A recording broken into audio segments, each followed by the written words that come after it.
Vamos dar início ao Jornada Inovamac, a nossa versão 2023. Sejam muito bem-vindos. Eu sou a Veridiana Rotondaro, sou professora da Escola de Engenharia e também sou coordenadora da CIT, que é a Coordenadoria de Inovação em Tecnologias, que fica dentro da Pró-Reitoria de Pesquisa e Pós-Graduação. E o nosso pró-reitor é o professor Felipe Chiarello, que infelizmente não pôde estar aqui hoje, mas deixa aqui os seus cumprimentos a todos vocês. A ideia do Jornada Inovamac é trazer insights, ideias e orientações para a pesquisa aplicada, né? Então, qual que foi a nossa ideia? Hoje a gente vai começar falando sobre o desenvolvimento de projetos focados em pesquisa aplicada. E vamos falar também sobre o relatório que deve ser entregue ao final dos programas de iniciação tecnológica. Quando a gente trabalha com iniciação científica, o final da iniciação científica, o produto é um artigo. Na iniciação tecnológica, não faz tanto sentido você ter um artigo científico. Então, o que a gente trabalha é um relatório técnico, e esse relatório técnico ele é um produto dessa pesquisa de vocês. E ele conta tanto para alunos quanto para os professores orientadores. Então, a gente está modernizando esse relatório, e hoje a professora Ana Lúcia, que é RN do CEFT, vai falar para vocês sobre esse relatório. E temos também aqui a professora Lilian, que vai falar para vocês um pouco mais sobre a pesquisa aplicada. Ela é professora do mestrado profissional do CCSA. Professora Lilian, muito obrigada pela sua presença.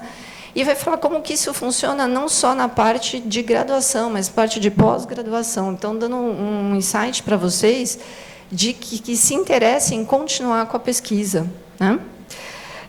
Só para falar no geral, né, para vocês verem o que a gente vai ter, às 10 horas a gente vai ter uma palestra aí mais focada para professores e pesquisadores do distrito, que já trabalham, mas os alunos que têm interesse podem e devem ficar, que vai ser uma palestra sobre protegendo o seu conhecimento, dicas práticas de propriedade intelectual. Então, a gente vai ter uma professora da FCI, que vai falar sobre, por exemplo, registro de software, e a gente também vai ter o professor Eduardo Ariente, que é coordenador do NIT. O NIT é o Núcleo de Inovação Tecnológica do Mackenzie, que faz a gestão das patentes. Então, você fala assim, puxa, eu tive a ideia de um software, eu quero fazer o registro desse software. Isso é viável? Quanto custa? Quanto que a universidade nos apoia nesse sentido? Ou eu tive a ideia de um produto, estou desenvolvendo um protótipo, um processo. Como eu faço isso? Não sei se vocês sabem, mas a universidade ela apoia, inclusive financeiramente, a patente de projetos desenvolvidos no Mackenzie. Então, quem faz esse aporte é a universidade. Então, é muito interessante, se vocês tiverem interesse, ficar aqui para entender como esse processo funciona. Às 11 horas, a gente tem uma palestra, aí já é específica para professores, que vai falar sobre o laboratório MacLips, da FCI, que apoia desenvolvimento de projetos na área de software, né, como se fosse uma fábrica de software. Então, ele é formado por alunos do FCI que desenvolvem para projetos da própria universidade. Então, vai ser lá no auditório no laboratório da Apple Academy, e é focado especificamente para professores. À tarde, a gente vai ter, paralelamente, a exposição dos projetos de iniciação tecnológica que terminaram agora, né, no meio do ano, então, 22, 23, e vai ser feito por meio de apresentação de pôsteres. Cada pôster será avaliado por 2 avaliadores, podem ser da casa ou externos, e vão ficar ali no vão do MacGraph. Então, se vocês se interessarem, principalmente os alunos de iniciação tecnológica que estão aqui hoje, foram que ingressaram, né, no programa 23, 24. Então, dá uma passadinha lá, a gente vai ter 2 sessões, às 14 e às 15 horas, para ver o tipo de pesquisa que tem sido feita, como que está sendo apresentado, até para vocês terem uma ideia de como é a avaliação, o que os avaliadores vão estar perguntando, para quebrar aquele medo do que eu tenho que apresentar o ano que vem. E, paralelamente, a gente vai estar tendo um workshop do MyDai. MyDai é um programa específico do CNPq que concede fomento para a pesquisa focada em inovação. Então, MyDai, o M é de mestrado, o D é de doutorado para a inovação. Então, é um programa que o Mackenzie participa desde 2018, a cada 2 anos ele é lançado. Então, o Mackenzie participou de 2018, 20, agora 22. Para vocês terem uma ideia, no de 22 foram quase R$2 milhões em bolsas. Então, o aluno ele faz o seu mestrado, faz o seu doutorado aqui, e o orientador ele trabalha especificamente com uma empresa. Então, é feito um trabalho, uma pesquisa focada numa necessidade da empresa. Então, tem que haver, lógico, o interesse do aluno e o interesse da empresa. Então, a gente vai ter a apresentação desses projetos de iniciação tecnológica. Então, é importante, se vocês tiverem interesse para entender como funciona a pesquisa aplicada dentro aí do distrito, acho que fica aqui aberta. Vai ser no prédio 6, na sala 203. E eu queria já fazer uma prévia. A gente vai ter, no final desse ano, mais início do ano que vem, um edital de iniciação tecnológica específico para necessidades do metrô de São Paulo. Eles elencaram 7 necessidades que eles têm, desafios, e a gente vai abrir um edital específico para quem se interessa em trabalhar com projetos aplicados. E é muito interessante que esse projeto, os alunos, eles vão ter um mentor dentro do metrô. Então, você pode falar assim, mas a minha área é mais humanas, né? Eles vão ter um tema que é User Experience. Então, assim, puxa, que interessante, né? Eu quero trabalhar com esse projeto. E o mais legal é que vocês vão ter um mentor dentro do metrô. Então, vocês vão poder ir lá, discutir. Então, realmente, é uma iniciação tecnológica focada. Tem também outros temas, como o túnel de vento, temas mais técnicos, mas assim ele vai abranger de uma forma assim bem ampla toda a universidade. Então, fiquem atentos aí esse edital que vai sair logo mais, ok? Então, olha, sejam muito bem-vindos. Vou dar início aqui, passar para a professora Lilian, para que ela comece a sua fala. Professora, muito obrigada. Eu que agradeço. Posso sair daqui, né? Não, sem problema. Deixa eu me achar aqui. Está aqui. Que bom.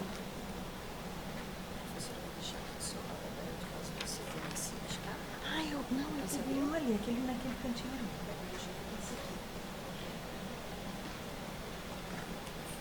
ali. Bom dia a todos, né? Eu vou ficar mais para cá para vocês me verem, porque a minha altura toda. Eu quero agradecer a coordenadoria, né, de inovação. Ótimo, porque eu me movimento muito, então já vi, né? Ótimo. Obrigada. Eu não sou muito afeita a microfone, tá? Mas eu vou tentar ser suave aqui. Bom, eu queria agradecer o convite, eu queria agradecer também a oportunidade, e eu espero, nesse momento, qual é o meu objetivo? Compartilhar com vocês a metodologia que nós usamos no mestrado profissional e que foi criada especificamente para o nosso curso do mestrado profissional em Administração e Desenvolvimento de Negócios. Isso por quê? A gente começou lá no mestrado em 2016, mas bem antes, quando nós iniciamos a elaboração do programa, a gente sentiu a necessidade de usar uma metodologia totalmente prática e aplicada, porque ele é um mestrado profissional.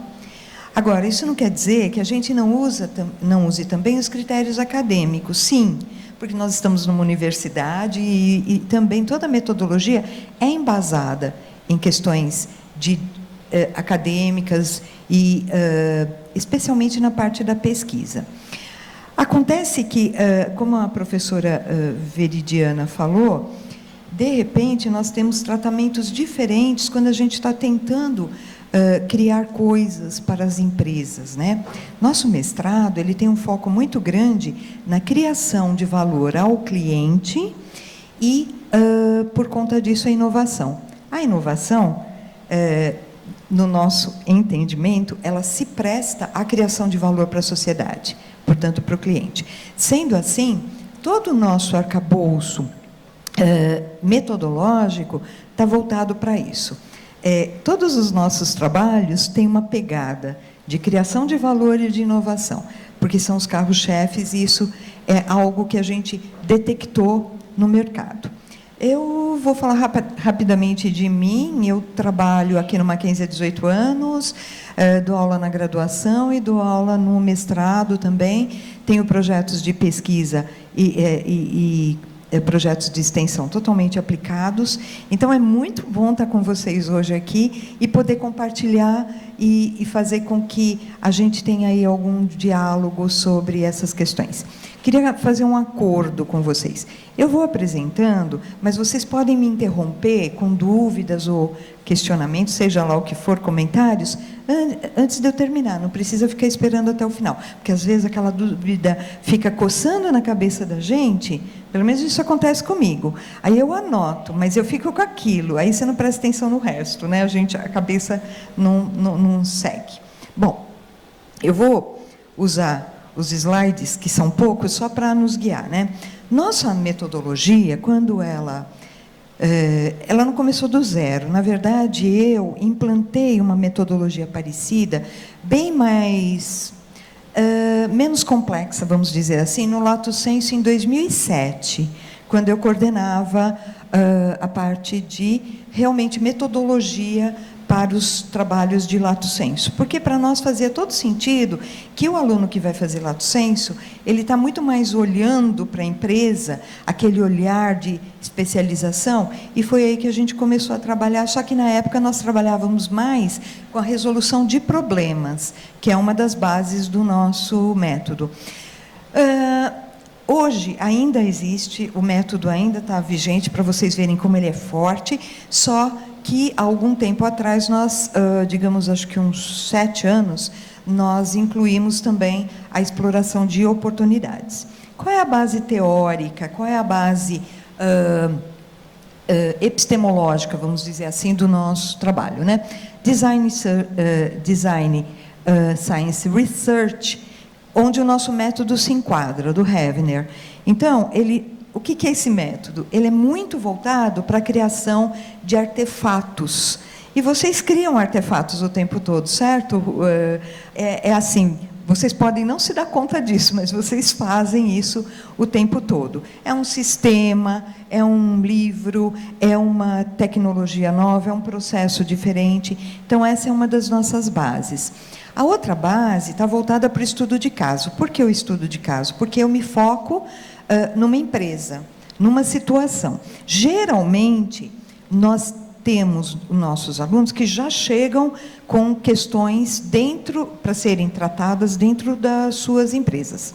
Mas a gente tem vários alunos muito bem-sucedidos que criaram suas próprias empresas. Então, isso é outro fator de orgulho da gente. Pesquisação. Bom, a pesquisação dentro da empresa, quando a gente vai falar mesmo dentro do aspecto sociológico, porque ela nasceu a partir disso, a pesquisação é aquilo que faz a mudança de comportamento por meio da mudança de consciência.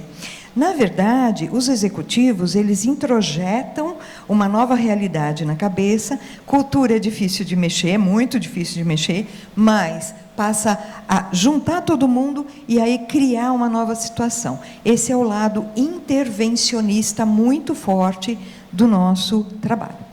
Lembrando que o nosso trabalho é totalmente intervencionista, ou seja, o que é intervencionismo?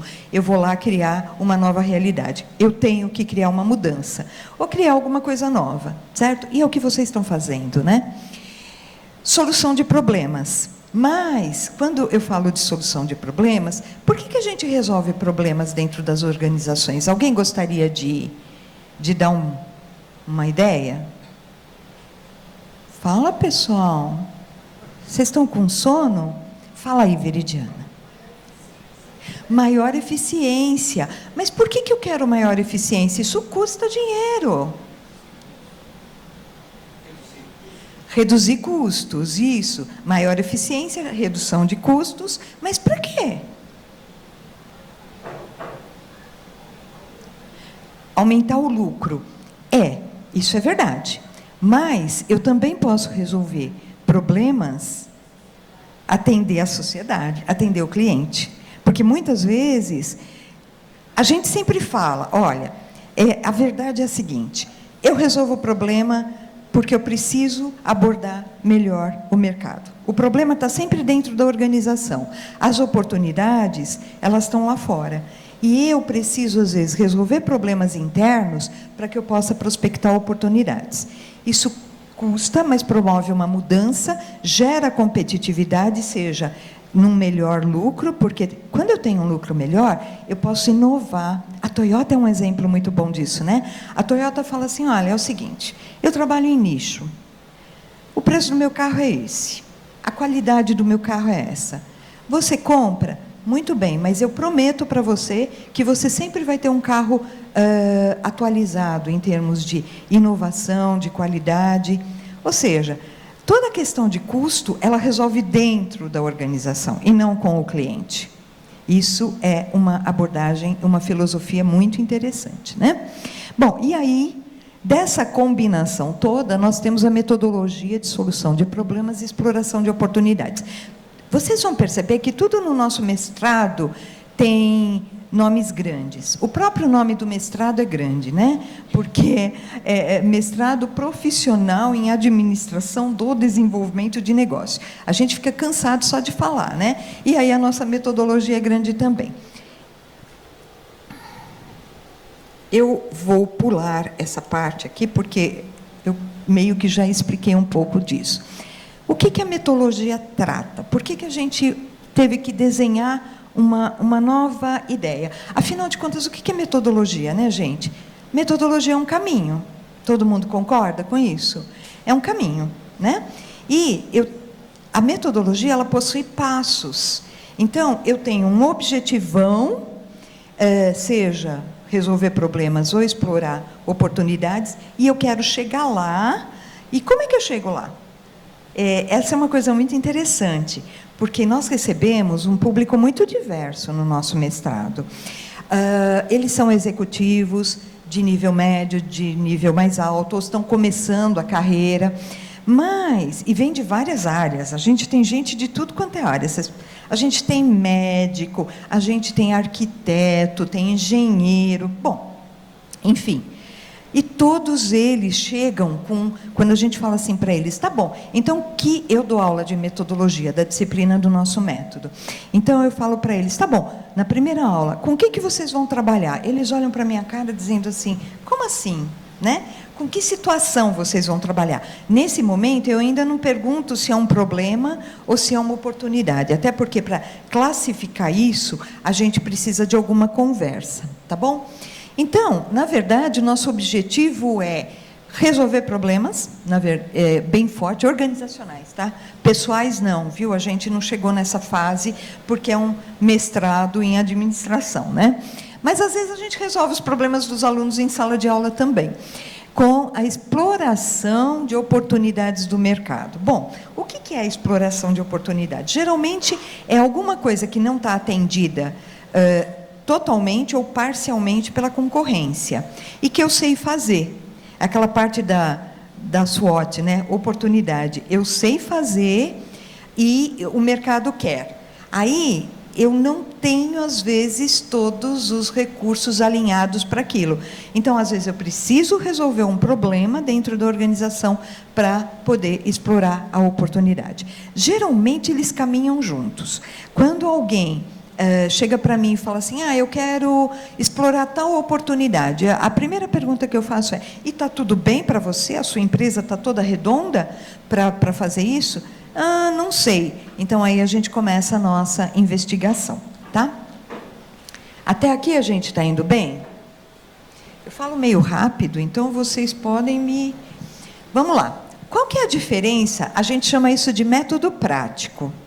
Essa metodologia. Foi um nome que a gente batizou para ficar mais fácil. Isso foi na graduação, já quando eu também implantei esse trabalho, que eu também era o NDA de metodologia. E o método acadêmico. O método acadêmico, eu estou dizendo um método puramente acadêmico, tá? Quais são as grandes diferenças? Eu acho bom vocês terem isso na cabeça, para até na hora que vocês trabalharem, eu sei que aqui vocês são bem orientados na linha do método prático, mas isso aqui é bem interessante. No método prático, o problema é organizacional. Já no método acadêmico, ele é um problema científico, né? Por quê? Porque o objetivo, ou a resposta que eu estou buscando, no método prático, é resolver o problema de uma situação ou explorar uma oportunidade. Já no método acadêmico, eu quero entender um fenômeno. Como é que aquele fenômeno acontece? E eu chego lá no resultado. Só que se isso vai ser usado em alguma organização ou não, ou como isso vai ser usado, é problema de quem leu aquele trabalho. Ele é um trabalho para mostrar como as coisas acontecem. Eu tive uma orientadora que era muito interessante no doutorado. E um dia, sabe, né, a gente faz isso, né? A gente coloca lá, qual a contribuição do seu trabalho? A gente, eu quero falar para os executivos que isso acontece assim, para eles aplicarem. Ela falou, não, no método científico, eu vou dizer como o fenômeno acontece. Se o executivo vai usar isso, é problema dele. É exatamente como... Vocês veem, é que eu tenho uma cabeça muito de prático, porque eu fui executiva por muitos e muitos anos, né? E eu não sou exatamente do mundo acadêmico, eu estou no mundo acadêmico, né? Então, eu tenho esse olhar mesmo. Base teórica. A nossa base teórica é autores, casos de sucesso, enfim, a gente faz muito benchmark, né? Já no mundo acadêmico, eu quero autores seminais, o estado da arte, a evolução do conhecimento. O objetivo basal, né, é justificar, da questão teórica, é justificar e embasar. A gente usa os autores, o benchmark, tudo para justificar que a gente está usando aquela solução, dizendo, olha, aqui deu certo, aqui funciona. Já no caso do acadêmico, não, ele é aprofundar e verificar o estado da arte. Vejam as diferenças. Quando está entrando no método prático, a gente tem que mudar um pouquinho o nosso olhar. E é engraçado, porque quando a gente vem para o mundo acadêmico, a gente vem das empresas, você tem que aprender a pensar de forma acadêmica. Aí, quando a gente vai para o método prático, você tem que mudar muito do pensamento. Então, esse exercício de ir e vir é bem interessante. Bom, a busca é pesquisa de campo nos dois, e é onde o pessoal tem mais problema. Tanto que eu cutuquei, que a gente conseguiu fechar, né, a proposta de uma disciplina no mestrado só sobre pesquisa de campo, né, Furquim? Furquim está aí comigo para não me mentir, trabalhamos juntos nisso. Abordagem dos dados, tanto quant quanto quali, e ambas de preferência.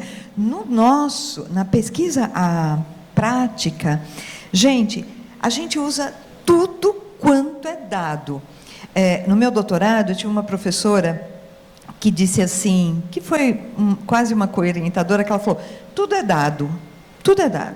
A hora que eu chego aqui e que eu olho para vocês e eu vejo como vocês estão sorrindo, como vocês estão atentos, ou rindo, ou achando estranho, para mim isso é uma informação, isso é dado, ainda não é uma informação. Depois de tratada, ela vira uma informação. Mas tudo é dado. Então, qualquer coisa que apareça de forma... Eu sei que vocês estão acostumados a... vou fazer entrevista, eu vou fazer uma pesquisa quantitativa. Não.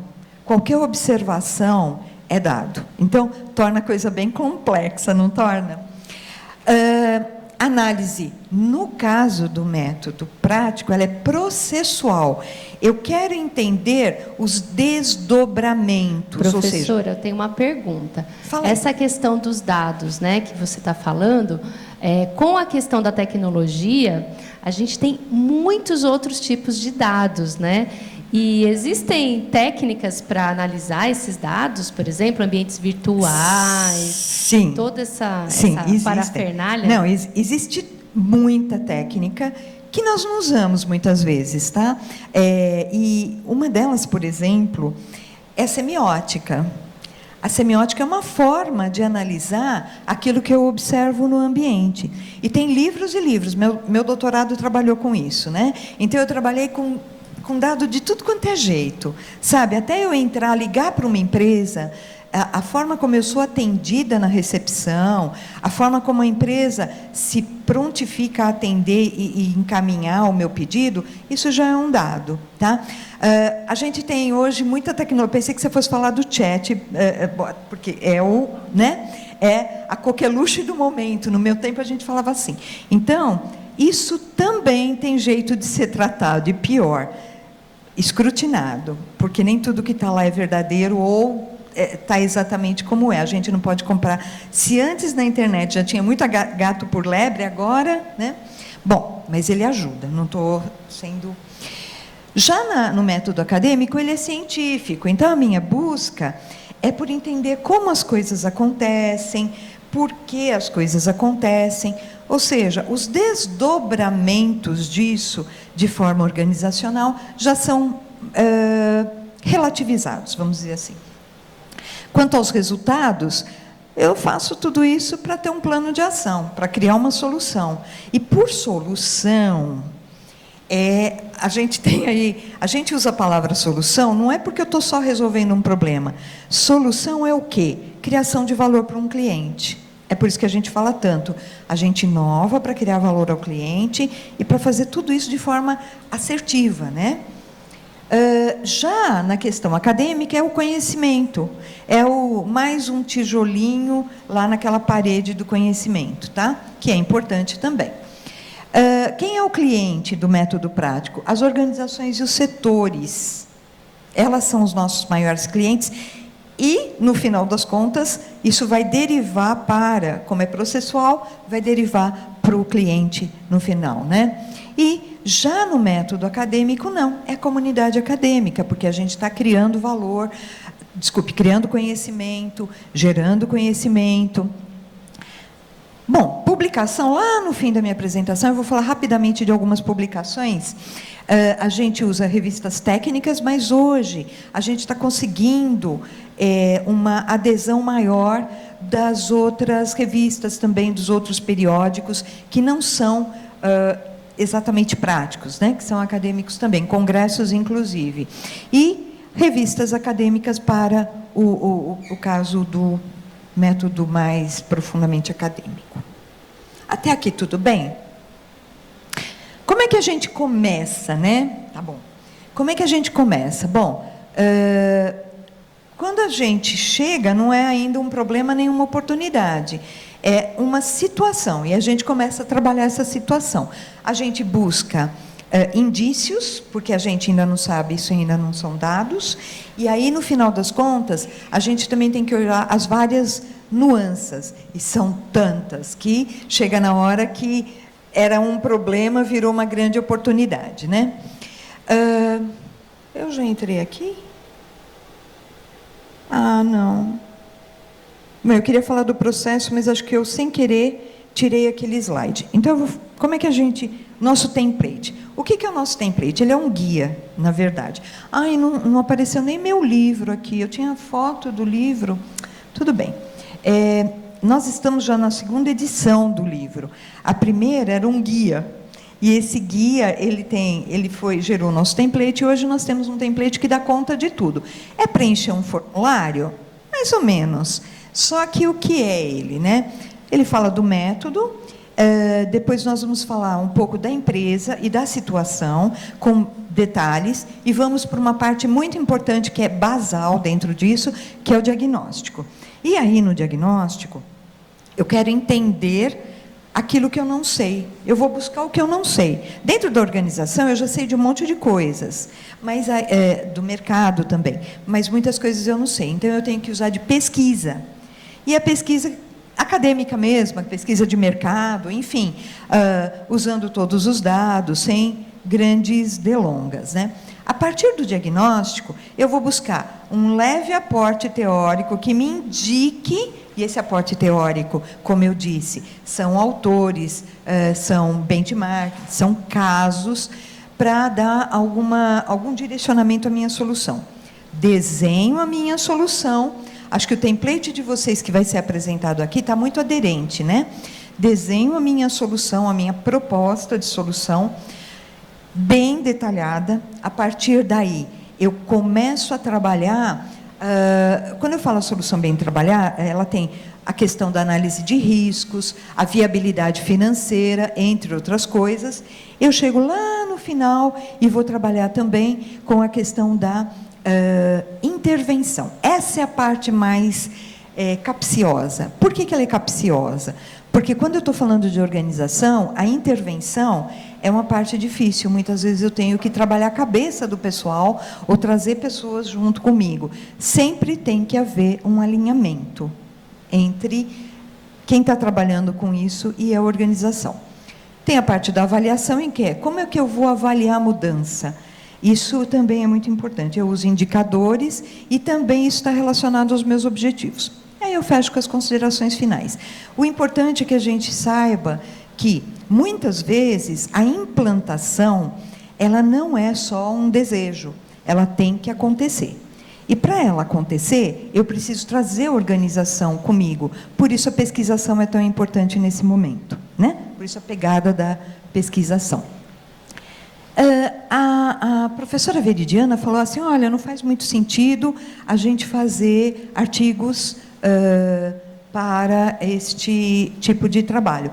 Nós também não trabalhamos exatamente como artigos, nós trabalhamos com vários produtos tecnológicos. O produto em si, mais o relatório tecnológico conclusivo para a empresa, que é reduzido, né? Um trabalho de 120 páginas acaba se reduzindo em 10, então é aquela tua determinação, aquela tua definição junto à empresa que ela assina e concorda com aquilo. E nós fazemos relatos tecnológicos. É isso que a gente publica, relatos tecnológicos. E isso, o relato tecnológico, ele tem alguma proximidade com o artigo acadêmico, porque o pessoal olha, mas ele e pede algumas informações, mas ele está muito voltado para a questão prática. Por isso, nós temos hoje alguns congressos, tem sido um trabalho de formiga, gente. Como eu disse, a gente começou em 2017, 16, na verdade, e hoje a gente já tem maior abertura, né?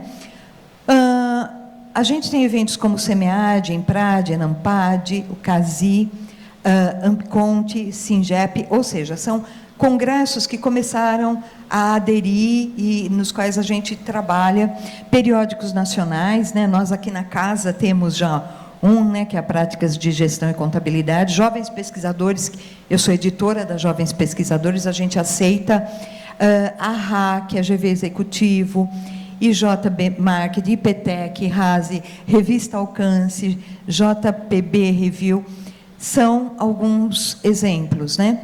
Internacionais, né, que é o Business Horizons, a gente trabalha, às vezes você tem que fazer um ajustinho na sua estrutura, porque eles têm a estrutura deles, mas, ou seja, a informação é a mesma. California Management Review Informs, Journal of Business Strategy, Organizational Dynamics. São alguns exemplos. Por que eu estou falando isso? Porque aí a gente fica assim, mas eu tenho que publicar. Eu tenho que publicar. Como é que eu vou publicar? Então, a gente hoje tem alguns canais, e tem outras revistas que são mais especializadas. Eu estou falando muito por conta do CCSA, que é a Unidade de Negócios do Mackenzie. Mas existem outras tantas revistas que aceitam de bom grado esse tipo de publicação, porque são especializadas, né? Eu sei que aqui nós temos uma diversidade de áreas, né? Nós estamos falando da universidade como um todo, e acho que eu poderia, depois de uma conversa, incluir aí muitas publicações nisso, né? E eu acho que é isso. Nós temos um livro, eu até pedi para o professor Furquim depois. Você tem ele aí? Ai, ótimo. Mas o novo já? Você vai projetar o novo?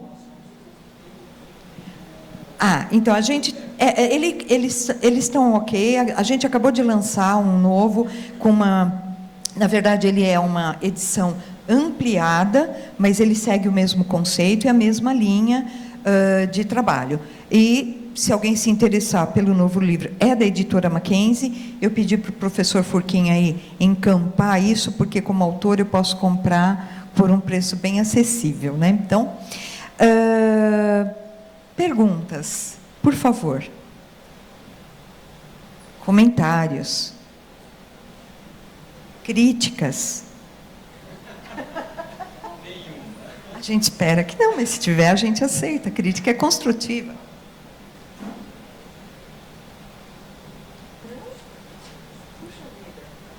Bom, gente, então, sendo assim, eu quero agradecer mais uma vez a oportunidade. Fala aí. Muito obrigada. Não foi exatamente uma palestra, foi uma apresentação. Mas, olha, eu estou à disposição, meu e-mail é bem fácil, é lilian.miguel, Lilian com N de Nair, lilian.miguel@mackenzie.br. Eu tenho um prazer enorme em tratar desse assunto com quem quiser. Estou à disposição, de verdade. Agradeço mais uma vez a oportunidade desse fórum e vou pedir 1000 desculpas a vocês por não continuar. Estou triste mesmo, porque eu acho que muita coisa boa vai ser apresentada. E é que eu estou agora junto, eu dei uma saidinha, nós temos um projeto com o Centro Paula Souza e nós estamos assim, hoje é uma aula síncrona, então minha equipe está lá, mudamos a agenda para ajeitar, para eu poder estar aqui, e em seguida eu volto para lá. Então, me perdoem, um ótimo evento para vocês.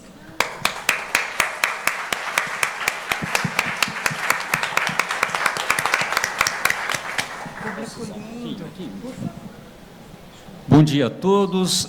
Para aqueles que não me conhecem, eu sou o professor Nelson Furquim, sou o RINI, o representante de Inovação e Empreendedorismo do CCSA, junto à Coordenadoria de Inovação e Tecnologias.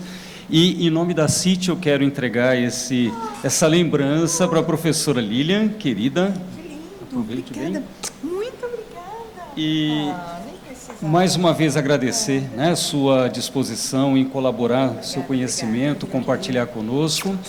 E a ideia agora é que a gente possa rapidamente complementar o que a professora Lilian apresentou.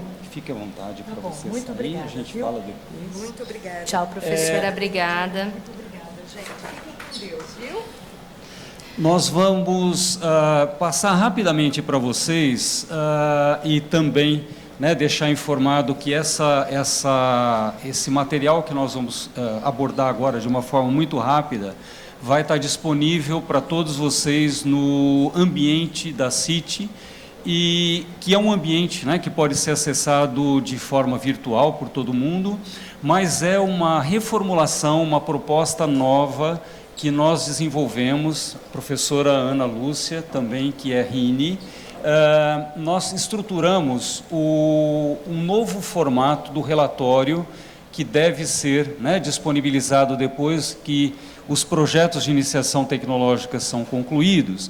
E a ideia é de trazer isso também como uma forma de compartilhar conhecimento para a comunidade, né, acadêmica aqui do Mackenzie e também fora, porque é uma maneira de consolidar os resultados que são obtidos a partir dos projetos de iniciação tecnológica que são desenvolvidos. Então, nós vamos passar rapidamente aqui, até para não atrasar o horário das próximas palestras, de que forma ele vai ser constituído, para vocês já conhecerem, e isso vai ser disponibilizado, então, né, os RINIs de cada unidade vão também encaminhar isso depois para os bolsistas e os participantes dos projetos, tá bom? Sim? Então, só complementando duas informações, a presença a gente vai passar aqui no final, tá? E a gente pede, inclusive, especialmente para os alunos, né, os orientandos, bolsistas e voluntários de PIBIT, cujo, né, a participação desse evento era obrigatório, faz parte de uma das ações do projeto de vocês de pesquisa. Então, não deixem, já a gente vai pôr aqui ao fim dessa apresentação, e também os orientadores. Além, claro, da presença, todos receberão certificado de participação. Isso é importante, principalmente para quem tem horas complementares. Aproveitando, nem é o escopo, mas lembro a todos que quem faz iniciação tecnológica também tem uma quantidade de horas complementares em cada unidade universitária. Então, além dessas atividades, a própria pesquisa de vocês. E esse template que a gente vai mostrar, como disse o professor Nelson, ele tem muito a ver com aquele quadro que a professora Lilian colocou. Então, alguns de vocês aqui, que eu até conheço, já fizeram iniciação científica e precisam entender essa diferença da iniciação científica e tecnológica que estará presente no relatório, tá? Que a gente vai mostrar agora. Como o Nelson falou, rapidamente, vocês vão baixar e, com o auxílio dos orientadores de vocês, a gente vai ajudando vocês a entender essa nova dinâmica, né? É um movimento novo na universidade, vocês são pioneiros e acho que vocês precisam entender a grandiosidade da contribuição que a pesquisa aplicada traz para a universidade, traz para a própria formação de vocês. Eu estou falando isso porque eu estou pensando aqui, até na questão da educação, que é minha área, meus alunos estão por aqui, o quanto a gente tem de dado quando a gente vai dentro de uma escola, o quanto a gente tem de dado quando a gente pensa num problema da sociedade. Então, em todas as áreas, eu tenho certeza que vocês têm esse olhar, tá bom? Então, eu vou colocando aqui e o professor Nelson vai explicando, tá bom? É rapidinho mesmo, é uma coisa de 10 minutos, mas para deixar claro que é diferente a proposta em relação à iniciação científica. Ana, eu só vou depois, quando chegar na parte que tem o link do livro. Isso, quando a gente chegar na parte do livro, a gente mostra para vocês, porque esse livro tem esse que a professora Lilian falou, que pode ser adquirido, mas tem a versão anterior que também está disponível na biblioteca, na nossa biblioteca gratuitamente, tá bom? Vamos lá. Muito bem. Então, esse é o formato, o template do novo relatório. Então, a informação inicial é basicamente relacionada à identificação do aluno, do orientador, da unidade acadêmica, né? Se houve algum tipo de apoio, a gente tem bolsas também de iniciação tecnológica, aqui do MAC Pesquisa, né, e de outras agências de fomento, a área do conhecimento a que se refere o projeto. E aí, na sequência, a gente tem, né, de uma forma padronizada também, o resumo, né, onde são colocados aí, de uma forma bem objetiva, né, o objetivo do projeto, o material e métodos que foram utilizados, os resultados obtidos e a própria conclusão. E aí, a sequência do relatório, ela consta de uma introdução, onde se tem uma atualização, né, da literatura, com aqui a demonstração, a justificativa da importância, né, daquele trabalho, do que está sendo desenvolvido e como isso impacta a sociedade. O objetivo... Só uma coisa, Nelson, lembrando que essa literatura... Pensem sempre no quadro que a professora Lilian pôs. A literatura é uma literatura atualizada, é uma literatura que está relacionada a pesquisas práticas, né? É diferente de um referencial teórico. Então, fiquem atentos a isso também. Isso é inclusive uma das diferenças, né, que ela tinha apresentado. Aqui, na sequência, a gente fala um pouquinho do objetivo, a gente fala do desafio técnico-científico que está por trás disso, ou seja, a gente descreve, ou a proposta é se descrever, né, aqui os desafios que estão por trás desse projeto e apresentando soluções de uso no mercado daquilo que vai ser aportado a partir do projeto, inclusive impactando as organizações e a própria sociedade. A gente tem, na sequência, a solução que vai ser desenvolvida, né? E aqui a ideia é de trazer, né, uma descrição um pouco maior da solução que foi desenvolvida com esse projeto e também justificando o potencial que ele tem para a solução de problema que foi identificado no início do projeto. Na sequência, a gente tem uma descrição das etapas que são realizadas, né? Sempre lembrando que nós estamos falando aqui de um projeto que tem um caráter técnico e a aplicabilidade é muito importante, e a metodologia que foi usada para o desenvolvimento daquele projeto. E... Nelson, aqui também, pessoal, é importante que seja descrito como foi feita a coleta de dados, e tudo isso precisa ficar muito claro, porque é um relatório técnico, tá? Então, às vezes, a gente tem um padrãozinho, às vezes, né, de metodologia. Foi o referencial teórico, a pesquisa de campo e blá, blá, blá. Não. Vamos detalhar, porque esse material depois vai virar um relatório que vai servir de base para outras pesquisas. A gente vai publicar esses relatórios, né? Então, eles vão ser relatórios técnicos, se tudo der certo, né, Veridiana? Com DOI, ISBN. Então, tudo isso vai se tornar um produto científico, tecnocientífico. Então, tem que ter cuidado com essa parte da metodologia, porque é ela que ajuda a ampliar o desenvolvimento das pesquisas. Muito bem. Na sequência, a gente tem, então, a apresentação dos resultados e os avanços que foram permitidos com a evolução do projeto. Lembrando, mais uma vez, que a gente está tratando aqui de abordagem técnico-científica. Então, a gente tem aqui a importância de descrever os principais resultados do ponto de vista científico, né, o aporte de conhecimento, e também do ponto de vista tecnológico, apresentando aqui, eventualmente, produtos, processos, serviços, enfim. E também, aqui é bem legal, e vale a pena ressaltar também, que é importante aqui contar como é que esses resultados contribuíram, de alguma forma, né, para a sociedade, para quem se destina o resultado desse projeto, e também descrever de que forma ocorreu a superação dos desafios que foram surgindo com o desenvolvimento do projeto. E aqui, desdobrando ainda um pouquinho mais, né, é importante lembrar também que esses projetos de iniciação tecnológica, eles geram resultados práticos, então é importante mostrar aqui os resultados que foram obtidos com a criação e disponibilização, eventualmente, de novos produtos, processos, serviços, eventualmente propriedade intelectual, divulgação tecnológica, capacitação profissional, enfim, uma série de abordagens que são bastante práticas e aplicadas, né, do resultado do desenvolvimento desse projeto, e isso pode ser apresentado aqui de diferentes formas, em diferentes formatos. Isso pode ser trazido, né, na forma de protótipos, na forma de esquemas, gráficos, etc. E aqui é fundamental que a gente possa também indicar, né, com alguns boxes, com algumas formas de poder gerar um destaque de como é que podem ser evidenciadas as descobertas, o aporte que esse projeto trouxe, de alguma forma, para resultados finais de pesquisa. Então, é importante que a gente possa destacar também, dentro dos resultados que são apresentados, alguns highlights, alguns pontos importantes que possam gerar, né, uma visibilidade maior dos destaques que esse resultado trouxe. Aí, só mais um complemento, esse é o coração do relatório, gente, é onde você materializa a pesquisa.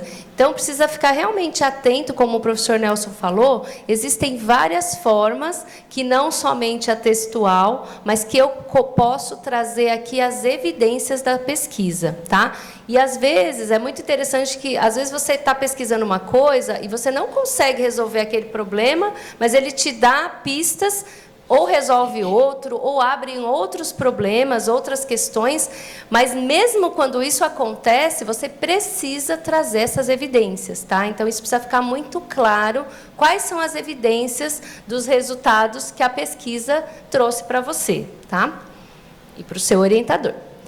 Muito bem, caminhando um pouquinho mais... Já estamos terminando. Já estamos acabando.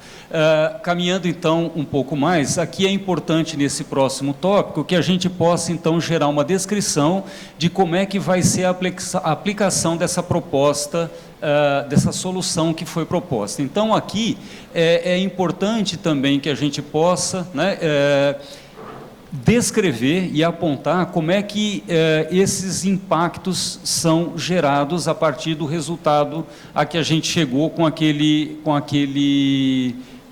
produto, ou aquele serviço, o processo que foi desenvolvido. E também aqui é legal que a gente possa também destacar os impactos sociais, eventualmente ambientais, econômicos, sociais, que esse resultado possa trazer, ou seja, de que forma aquela aplicação, né, daquele resultado pode impactar positivamente esses diferentes âmbitos. Aqui só um destaque também, pessoal. Não significa que vocês precisam implementar a proposta, tá? Isso não é responsabilidade última da pesquisa de vocês. Mas é importante entender se isso tem viabilidade, se isso tem possibilidades. Então, esse tópico, né, professor Nelson, salvo o grande engano, é para que vocês possam evidenciar isso, até para que a gente possa ver se dá para incubar, se dá para levar para alguma empresa, tá? Então, é nesse sentido, só para não ficar todo mundo desesperado, achando que tem que sair daqui com a solução implementada. Mas é um tópico importante para o relatório também. Isso, muito bem, Ana. E depois, descendo só um pouquinho, Ana, por favor. Aqui na questão, no tópico sequencial, é importante também que a gente descreva de uma maneira muito objetiva, muito sintética, a aprendizagem que aquele projeto trouxe, né? De que forma o desenvolvimento daquele projeto impactou o seu desenvolvimento pessoal, né? Como pesquisador, e de que maneira isso pode até ter contribuído para a sua formação acadêmica e profissional. Então, é também um depoimento muito sintético da contribuição, né, de como participar, desenvolver esse projeto, trouxe uma contribuição importante para a sua formação pessoal, profissional e acadêmica. Tá? E aqui é importante também mencionar que, eventualmente, esses projetos têm alguns fatores limitantes, e isso, né, é importante de ser mencionado ali. E, na sequência, a gente tem aí, né, eventualmente, algumas outras informações adicionais que, eventualmente, podem ser mencionadas aqui também, né, principalmente quando, no decorrer do desenvolvimento do projeto, ou mesmo, né, depois que ele já estiver concluído, se ele vai ser apresentado em algum evento importante relacionado, né, à área de pesquisa, ou algum evento acadêmico, como esse que a gente está tendo aqui agora, e outras informações aí que tanto o aluno quanto o próprio orientador acharem pertinentes nesse caso. E, na sequência, a gente tem, então, a obrigatoriedade também de mencionar as referências que foram usadas para a construção tanto do projeto quanto do relatório. Tá? E eu gostaria também, agora, rapidamente, de poder mostrar para vocês, de uma maneira também bem rápida, o livro que a professora Lilian mencionou, e como ela disse, talvez a gente possa, né, então, estabelecer, para aqueles de vocês que estiverem interessados, ela chegou a comentar comigo que quem quiser adquirir esse livro, que é um livro referência na área de trabalhos, né, práticos e aplicados, ela consegue, né, por ser uma autora e por conta da relação com a editora Mackenzie, conseguir disponibilizar esse livro por metade do preço que ele seria comprado se cada um comprasse diretamente. Então, a gente pode aproveitar para ter o acesso ao desconto dela como editora. Tá bom? O link não abriu, pessoal, mas enquanto ele está falando, eu vou abrir aqui rapidinho no site. No início, lá na parte inicial... Não, esse aqui é as áreas do CNPq. Espera aí, eu vou tentar aqui rapidinho só mostrar para vocês o livro aqui. Essa é a versão que existe hoje. Espera aí. Eu acho que nós vamos ficar devendo. Lilian Miguel, se você colocar ali, acho que talvez... Acho que é Marcondes, que é o autor principal.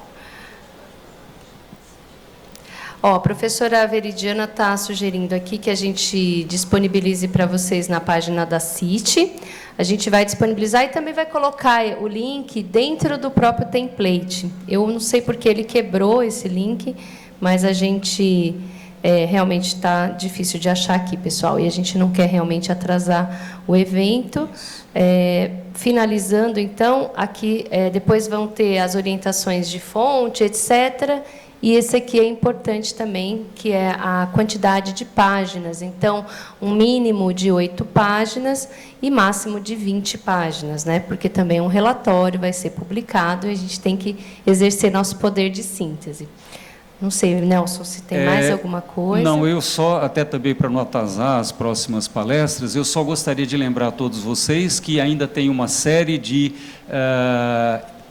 eventos, palestras, enfim, temos aí muita coisa que está acontecendo, né, nesse Jornada Inovamac 2023, então é muito importante a participação de vocês, aproveitem essa oportunidade de compartilhar conhecimentos com, né, profissionais e professores, enfim, que possam trazer uma contribuição importante para a formação acadêmica e profissional de vocês. Então, não deixem de participar, é muito importante a participação de vocês também para que o evento possa ter o sucesso que a gente está esperando, e eu passo agora a palavra à professora Só queria complementar uma coisa, pessoal. Lembrem que todas as unidades têm um representante como nós. Então, eu sou do CEFT, o Nelson é do CCSA, tem o professor Marcelo, que é do CCL, tem o Luiz, que é da FAO, o Rogério, que é da FCI, também temos a Carol, que é da Engenharia, tem o Fábio, né? Do Direito, Ricardo. o Ricardo, que é do Direito, o Wolf, que é do CCBS. Então, vocês têm esse nosso apoio, tanto orientadores quanto estudantes, tá bom? E eu também agradeço a oportunidade. Muito obrigado a todos. Está aqui. Espera aí. Vamos pôr, então, antes de pôr a chamada, o programa, esse aqui, né? Esse aqui. Já vai sumir o QR Code. Espera aí. Meu Deus. Ele já some. Clica em cima do... Aqui. Isso, clica aqui. Isso. Pessoal, só para finalizar, primeiro agradecer aqui a professora Ana, professor Nelson, pela participação, colaboração. Se vocês tiverem dúvida com o template, que estará disponível já a partir da semana que vem na página da CIT, é só entrar em contato com o Rini da sua unidade ou conosco, tá? O e-mail é cit@mackenzie.br. Queria deixar aqui só colocando, né, que faz parte também da CIT, a incubadora de empresas, que é a tangibilização desses projetos. Tenho uma ideia, quero incubar. Não sei se vocês sabem, mas o Mackenzie, ele subsidia os primeiros 6 meses do projeto. Então, eu tenho uma ideia, quero incubar. Vocês podem mandar e-mail para a incubadora@mackenzie.br. Os primeiros 6 meses, eles são integralmente bancados pela universidade. Então, vocês podem usar o espaço da incubadora e têm direito a 14 mentorias. E o Mackenzie também fomenta a participação em eventos, no seguinte sentido: ajuda os alunos a estarem, os empreendedores, perdão, a estarem em contato com esses eventos. Então, amanhã, a gente vai ter a apresentação dos 5 projetos incubados. Como que acontece a jornada empreendedora aqui no Mackenzie? Vocês têm um projeto, entram em contato com a incubadora avalia. Se ela achar que está já maduro, que tem uma ideia que faça sentido, que tenha potencial, vocês são indicados para participar de uma apresentação para o comitê da incubadora, que é composto por pessoas internas e membros externos. Uma vez que esse projeto ele seja aprovado, vocês passam por 6 meses de incubação. Ao final desses 6 meses, apresenta novamente o projeto para o comitê, ele sendo aprovado, mais 6 meses gratuitos. Gratuitos, assim, subsidiados pela universidade. Uma vez que acabou esse 1 ano, vocês apresentam o projeto novamente. Ele sendo aprovado pelo comitê, aí sim passa a ser um projeto incubado. E esse projeto incubado, o grupo, né, aí os empreendedores, eles pagam para estar na incubadora.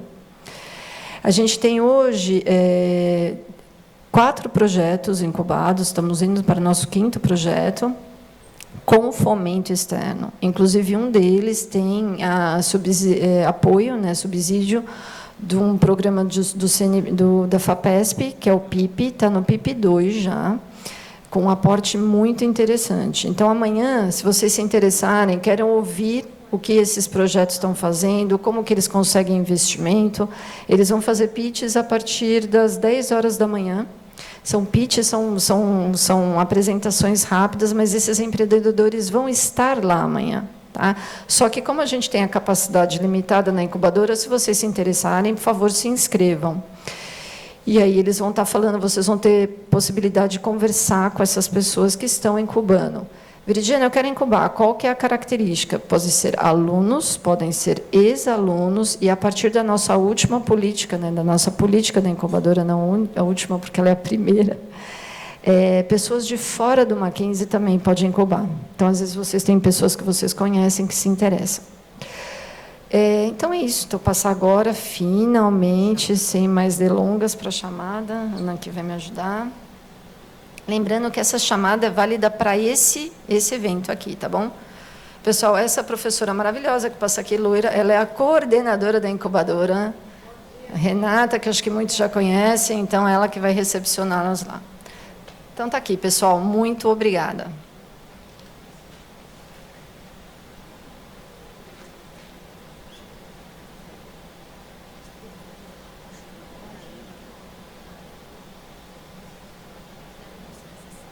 E aí, agora, uma vez que vocês fizerem, querendo permanecer, por favor, fiquem, aqueles que se interessarem. A gente vai ter um workshop agora falando de propriedade intelectual e registro de software. Quem vai estar coordenando esse workshop é o professor Eduardo Ariente, que é coordenador do NIT, que é o Núcleo de Inovação Tecnológica do Mackenzie. Então, vai falar de patentes, tem interesse, registrar, como que isso funciona. Lembrando que a universidade subsidia isso também. Né, nós tivemos recentemente, eu e o professor Eduardo, num grande evento dessa área de propriedade intelectual, e o Mackenzie era uma das únicas universidades, para não dizer a única universidade privada que estava participando desse evento. Gente, me desculpa, eu não abri para perguntas. Temos perguntas? Eduardo, você pode passar ali para ela, por favor? Eu só vou pedir para vocês falarem no microfone, senão não sai na gravação. E, às vezes, a sua dúvida é de muitos outros. Oi, bom dia, tudo bem? Bom dia. Quando estava apresentando um relatório, o modelo do relatório, algumas coisas de validação do projeto, porque, no caso, a minha pesquisa é um projeto ainda, eu estou inscrita no Explorer. E a gente faz algumas coisas de validação, de MVP e tal. Isso poderia entrar nesse relatório?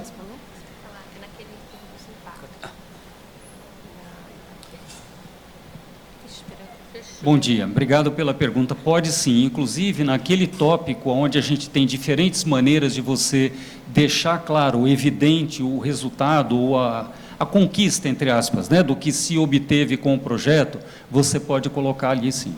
Né, naquela parte onde você pode colocar protótipos, esquemas, fluxogramas e tudo mais, você pode muito bem usar esse recurso também. Aquela parte que eu falei, não é obrigatório aplicar, mas você tem que mostrar os impactos, evidências da tua pesquisa e da possibilidade de viabilidade. Alguém mais? Sim, ali tem mais um. O da incubadora, eu ponho. Tem lá na porta também, viu, gente? Para quem não pegou, só um instantinho. Ah, peraí. É que o negócio não ajuda, gente. Vocês estão vendo que a tecnologia aqui... É isso, eu ia dizer, aí talvez seja... mas quando eu faço isso, olha o que ele faz. O pessoal faz o quê? Sobe a seta? Ele não está subindo.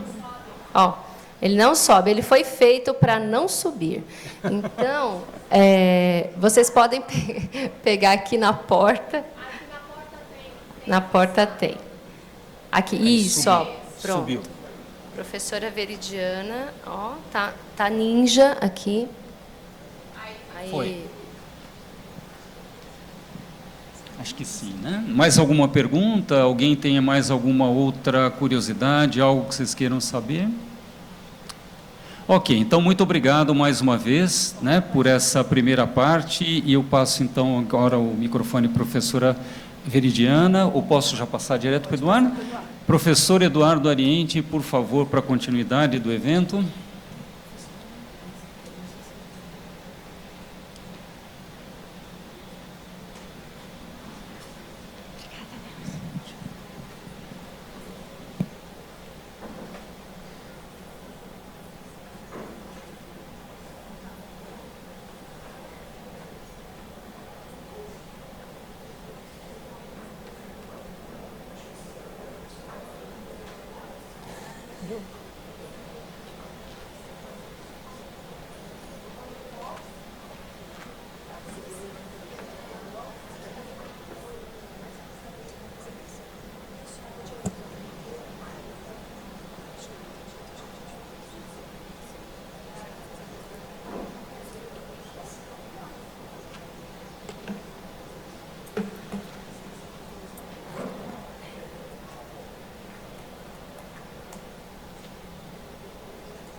Que beleza.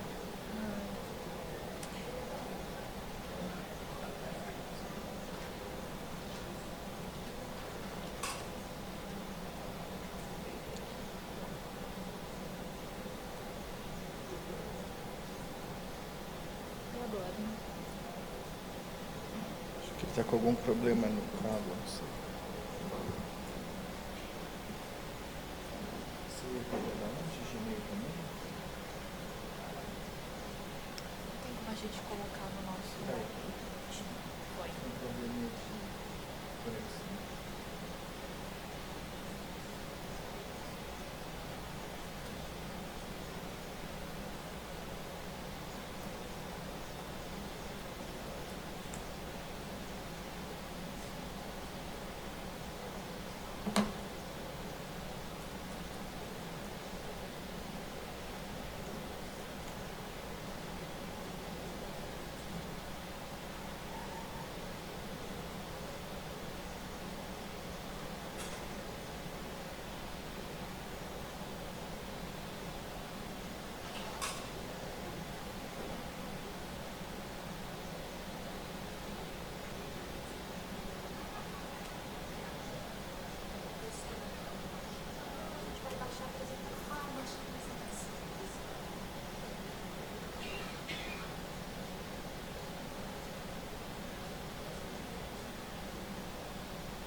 Bom dia para todo mundo, espero que vocês estejam bem. Meu nome é Eduardo Ariente, sou professor da Faculdade de Direito aqui do Mackenzie e eu também sou coordenador do Núcleo de Inovação Tecnológica, que é o órgão da universidade incumbido da gerência de propriedade intelectual, de elaboração de políticas internas relativas à inovação, empreendedorismo e propriedade intelectual, empreendedorismo principalmente. E nesse momento, nesse painel, nós vamos conversar um pouco com vocês a respeito dos procedimentos do Mackenzie para registro de patentes, registro de programa de computador. A ideia é fazer um bate-papo com vocês, não precisa ser algo muito solene, de forma que, se vocês tiverem dúvidas, vocês podem perguntar para mim, para a professora Ana Graziele, que está aqui comigo hoje. Então, eu queria fazer um apanhado muito geral aqui sobre o tema. Vou passar para a professora conversar um pouco sobre registro de programa de computador, que nessa área ela sabe muito mais do que eu. E depois eu retomo para falar sobre registro de patentes aqui na universidade. Tá bom? Então, uma primeira palavra a título de introdução. O que vocês precisam saber? Pessoal, propriedade intelectual, quando ela é registrada, ela não serve para forrar currículo Lattes de ninguém. Propriedade intelectual, acima de tudo, é como se fosse um empreendimento comercial mesmo. Precisa ter interessado, precisamos saber se é possível, se é factível fazer licenciamento, porque se a resposta for não, não tem público, não tem clientes, não tem interessado, não é possível fazer licenciamento, o caminho que indico é muito simples. Escreva um artigo acadêmico. Propriedade intelectual sempre tem que ter esse olhar comercial. Por quê? Porque propriedade intelectual implica custo, implica registro, implica assessoria jurídica de um escritório que o Mackenzie tem convênio. E o Mackenzie, a propósito, ele custeia absolutamente todos os gastos para manutenção, para honorários que se pagam em propriedade intelectual. O pesquisador não precisa desembolsar um só centavo para registrar nem patentes, nem programa de computador, tá? E aí, eu vou mostrar daqui a pouquinho para vocês um formulário que é necessário de preenchimento, vou explicar quais são os principais problemas práticos e eu vou buscar, nesse espaço que a gente tem de tempo, esclarecer as dúvidas que vocês podem ter a respeito. Afinal das contas, ninguém é obrigado a saber. A minha função aqui é explicar, estar à disposição e prestar a assessoria que vocês precisarem, tá bom?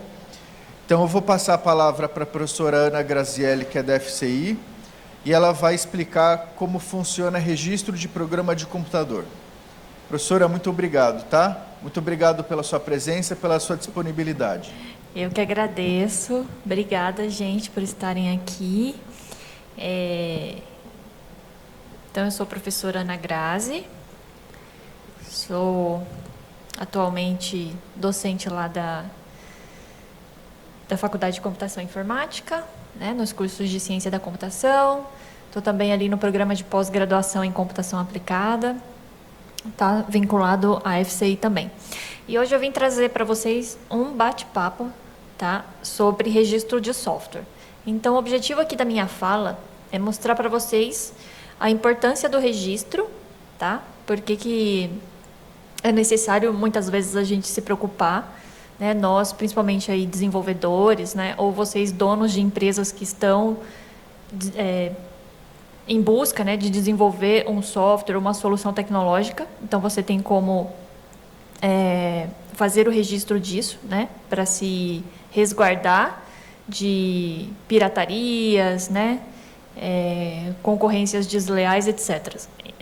Então, eu vou mostrar para vocês também um passo a passo de como que vocês fazem o registro. Vocês vão ver que é simples, tá? E rápido. Então, o registro de software, ele é um mecanismo, né, que possibilita aí você defender seus direitos, né, contra determinadas ações de terceiros. Então, você consegue se resguardar de piratarias, cópias não autorizadas, né, concorrências desleais, uso indevido do seu produto, entre outras situações aí que podem ocorrer. E aí, pessoal, existe um meio, né, de fazer o registro através do Instituto Nacional de Propriedade Industrial, que é o INPI. Ele é um site, né, que está disponível lá online para vocês criarem o registro de vocês, né, criarem o cadastro de vocês. Eu vou mostrar o passo a passo para vocês, tá bom? Tem um guia também disponível, né, o guia do registro de software, que é o guia do e-software, que é onde a gente entra com o pedido, né, de registro, tá? E todos esses recursos aí são regidos pela lei de direito autoral, pela lei de software, pelos decretos, né? E estão todos disponíveis lá para vocês consultarem, tá? A partir do momento que você recebe o certificado de registro de software, ele vale, né, em todo o território nacional por 50 anos. Tem aí outros países também, tá? Em que você detém desse direito, tá? Está disponível para vocês consultarem lá também no guia do e-software. Então, pessoal, o que a gente pode registrar, né? Então, essa é a grande dúvida dos meus alunos. Professor, o que eu posso registrar? Somente software? Ou eu posso registrar, por exemplo, um algoritmo? Sim, vocês podem registrar um algoritmo, tá? Então, produtos aqui, né, eu citei alguns aqui que vocês mais comuns do que a gente faz aí no nosso, pelo menos no curso de Ciência da Computação que a gente desenvolve, são softwares, aplicativos, websites, jogos, né? E algoritmos, né? Algoritmos é um conjunto ali de instruções, né, que a gente cria para resolver um determinado problema. E esse algoritmo, depois, ele pode ser utilizado, né, por outros desenvolvedores para desenvolver outros tipos de softwares. Na ciência da computação, a gente estuda vários tipos de algoritmos, né? Estrutura de dados, por exemplo, algoritmos de ordenação, algoritmos de busca. Então, isso também vocês conseguem registrar, tá? Ideia ou conceito de um programa não pode ser registrado, tá? E entra um pouco mais no que o professor Eduardo vai falar depois, um pouco para vocês, sobre patente. Então, se você tem uma ideia, né, ou um conceito, é mais recomendado que você tente patentear isso. Mas existe um processo para isso, tá? Como ele falou, então a sua ideia ela tem que ser, né, tem que ter público-alvo, ela tem que ter mercado, ela tem que ter... Você precisa fazer um estudo da literatura, um estudo do mercado para confirmar que realmente a sua ideia é original, né? Então, no software, se você tem uma ideia de um software, você não consegue registrar, tá? Você só consegue registrar o produto em si mesmo, para que você se resguarde aí de pirataria, né? E de cópias indevidas, tá? Mesmo porque, pessoal, o programa de software, se vocês forem ver, parar para pensar agora, existem diversos softwares, né, que são diferentes, mas eles fazem a mesma coisa, certo? Então, para dar um exemplo para vocês, tem esses softwares que a gente usa, por exemplo, o WinZip, né, para zipar um conteúdo de arquivos, né, que a gente quer compactar e descompactar. Então, a gente tem vários tipos. A gente tem o WinZip, a gente tem o WinRAR, tem outros que eu não vou lembrar, né? Então, assim, a proposta, a ideia, o objetivo daquele software é o mesmo, mas ele foi desenvolvido por empresas diferentes, né? Ele foi desenvolvido de uma estrutura diferente, ele tem uma interface diferente, mas o propósito é o mesmo, tá? Então, assim, você não consegue registrar a ideia, mas você consegue registrar o seu produto, para que aquele produto não seja pirateado, tá bom? Então, antes de depositar o seu pedido de registro, né, no site lá do INPI, você tem que ter o programa de computador suficientemente pronto, porque, assim, quanto mais próximo, né, daquele produto que você vai colocar na prateleira ele estiver, melhor para você depois se resguardar da pirataria, tá? Então, por exemplo, lá no nosso laboratório de pesquisa, muitas vezes a gente faz o registro de software, né, numa fase que ainda não é a versão totalmente final do produto, né, mas a gente já tem ali um software funcional que já foi validado por usuários na fase de teste de usabilidade, né, que já está disponível, inclusive, para uso em lojas de aplicativos ou até em instituições que a gente acaba fazendo parceria e tal, mas ainda não é uma versão final, porque a gente ainda está fazendo alguns melhoramentos, mas ainda assim é possível registrar, tá?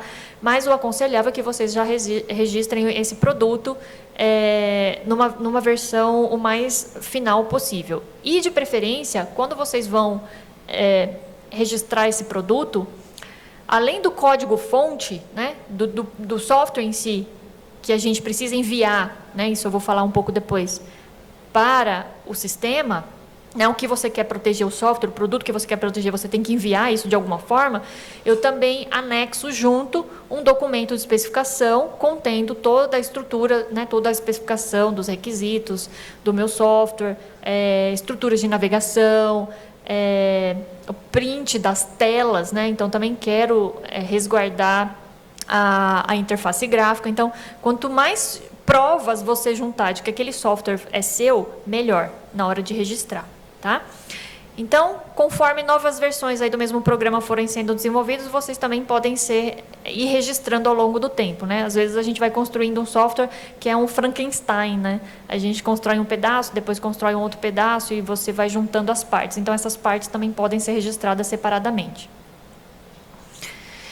Bom, então como funciona o pedido, né, de registro de software? Você tem que usar um sistema eletrônico chamado e-software, tá? Então, se vocês digitarem no Google e-software, vai abrir para vocês lá. É um sistema, né, do governo. Então, você precisa fazer o cadastro, nesse software para que você consiga entrar com o pedido de registro, tá? Então, é indicado aí, quando vocês forem entrar com esse pedido de registro, é muito importante que vocês já tenham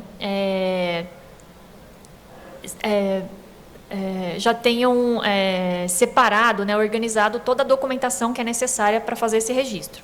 Não é muita coisa. Vocês vão precisar de uma declaração de veracidade que é gerado pelo próprio e-software, né? Então, quando você se cadastra no e-software e você gera a GRU, né, que é o Guia de Recolhimento da União, que você precisa pagar uma taxa para fazer esse registro, ele já libera para você essa declaração de veracidade. Você faz download da declaração, arquivo PDF, você assina, precisa ter uma assinatura digital certificada, né, pela ICP Brasil, do INPI, então não é qualquer assinatura. Eu não consigo abrir meu PDF e assinar lá com a assinatura do PDF.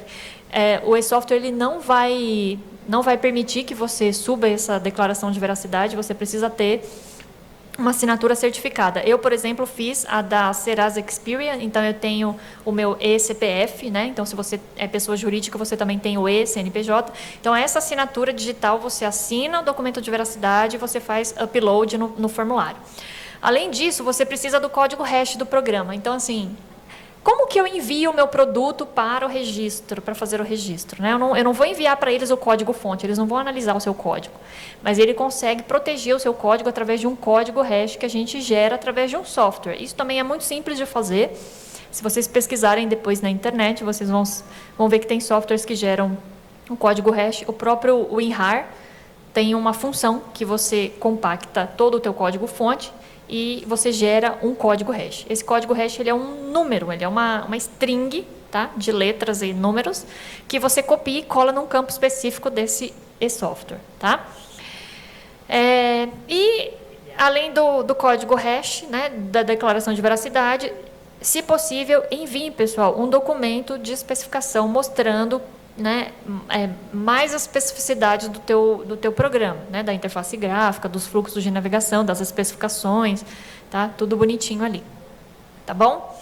Então, uma vez que eu tenho esses documentos todos organizados, o que eu preciso fazer? Acessar o site do e-software, preencher o formulário online, o formulário também é super básico, eu vou mostrar para vocês, tá?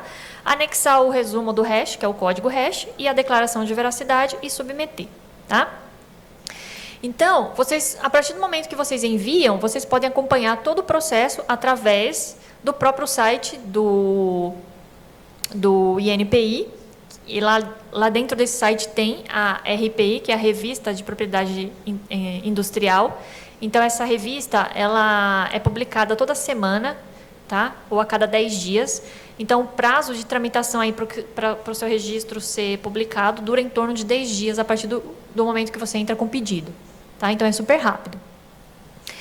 E a partir do momento que ele é expedido, então, você consegue fazer download do certificado. Eu vou mostrar para vocês ali no final da minha apresentação um certificado de um registro de software que eu tenho, para vocês verem como é. Tá?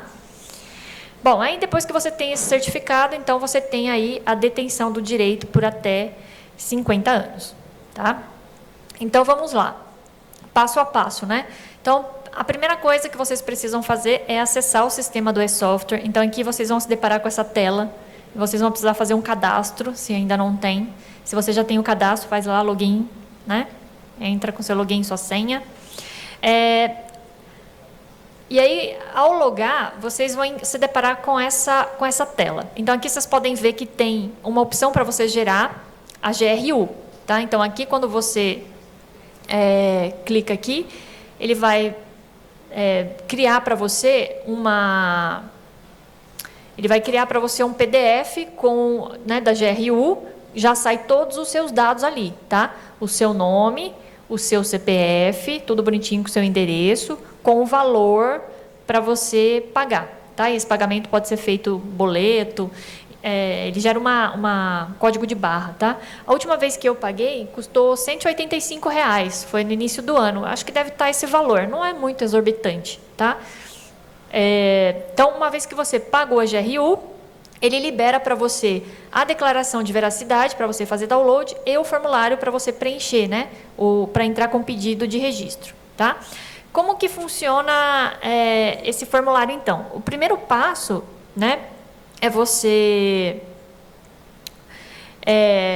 entrar aqui com tipo de serviço, né? Então, quando você clica aqui nessa abinha, vai aparecer para vocês aqui algumas opções do que você quer fazer e tem essa opção registro de programa de computador, tá? E o serviço é esse aqui, pedido de registro de programa de computador, que é RPC 730. Essa RPC 730 é muito importante porque quando a revista lá, a RPI, é publicada, né? Ela publica, tem algumas seções nessa revista e aí você tem que procurar, né, pela seção do pedido de registro de programa de computador, tá? Que é a 730. Então, aqui, ó,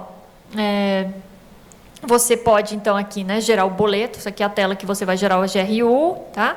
Ou você pode cancelar o serviço. Aí, o valor era R$ 185 na época que eu fiz, acho que foi no começo do ano. E aí você baixa essa GRU, baixa a declaração de veracidade, tá? A declaração de veracidade, ela já vai vir preenchida com seus dados, né?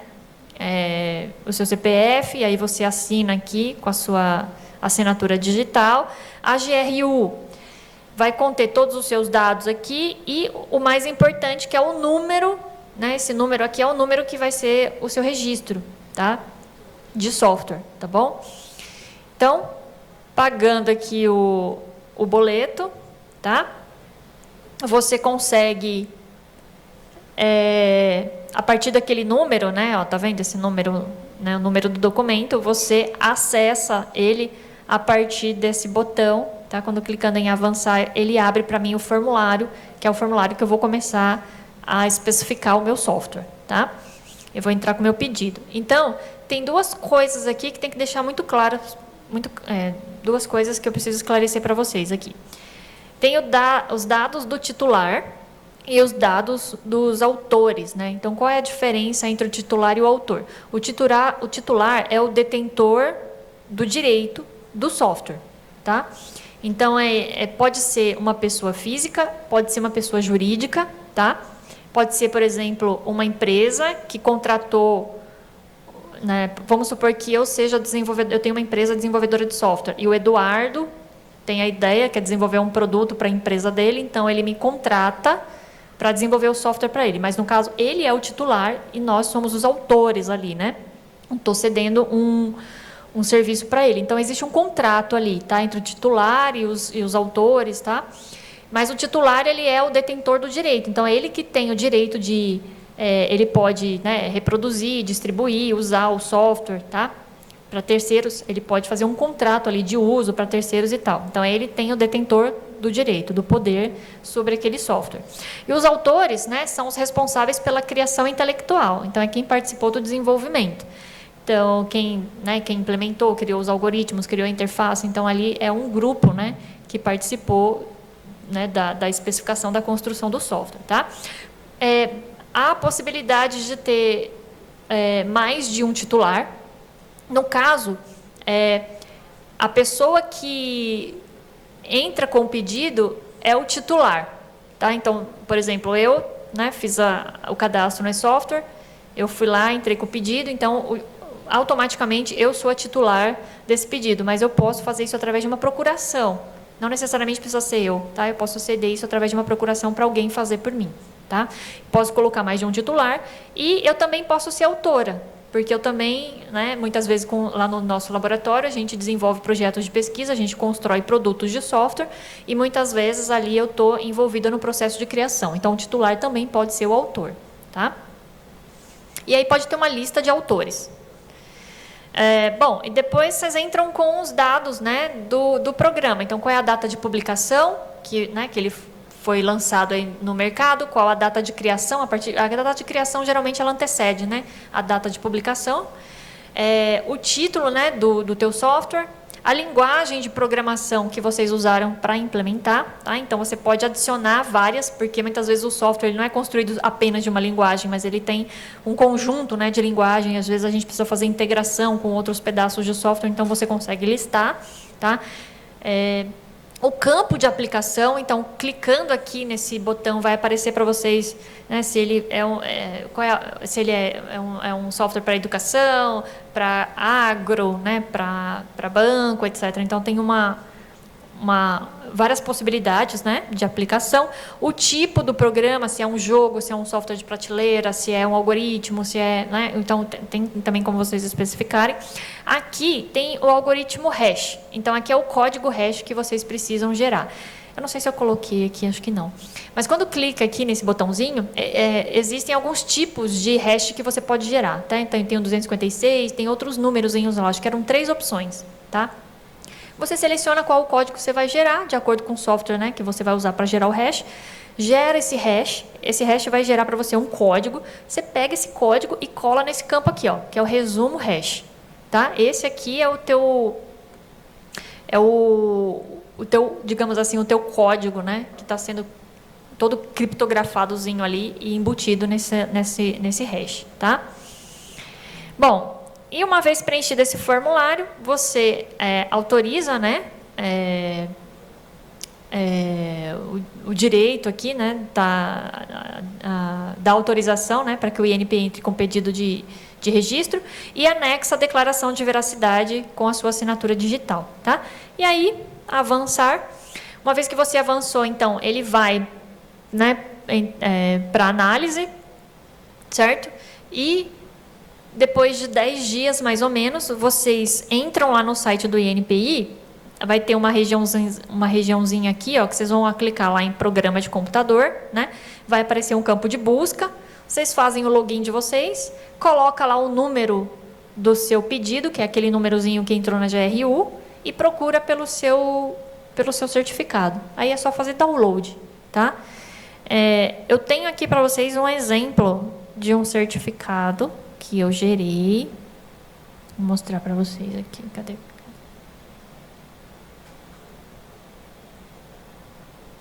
Tá aqui, ó. Então, é um certificado, né, de programa de computador. Tem o número do processo aqui, tá? Então, tem o título do seu software, a data de publicação e criação, quem são os titulares de direito, quem são os autores, né, que participaram da criação, as linguagens que a gente utilizou para desenvolver, o campo de aplicação que eu escolhi, tá? Então, aqui tá em código, mas lá vocês conseguem selecionar, né, o campo de aplicação, o tipo do programa, tá? Que aqui no caso era um aplicativo, o código hash, então eu usei esse SH256, tá? O resumo do meu hash, esse aqui, ó, é o que é gerado quando você usa um software para gerar o seu código hash, o WinZip, por exemplo, o WinRAR, tá? Acho que o WinRAR faz isso. Você clica lá com o botão direito do mouse, né? Você compacta toda a sua documentação, clica com o botão direito, vai aparecer uma coisa, gerar um hash, e esse hash pode ser 256, tem outros números lá. Você gera o 256 e ele gera para você esse resumo aqui, tá? Aí é só copiar e colar naquele campo lá e ele aparece aqui no seu certificado. Bom, é isso.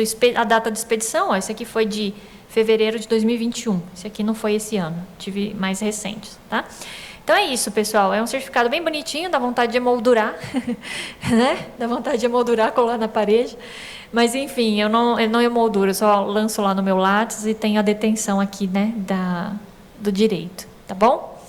Então, pessoal, essa foi a minha apresentação, ela é bem breve, bem prática mesmo, para que vocês possam só ter uma noção de como fazer. E eu abro para perguntas aí, se alguém tiver alguma dúvida, e eu também passo a palavra para o Eduardo. Obrigada.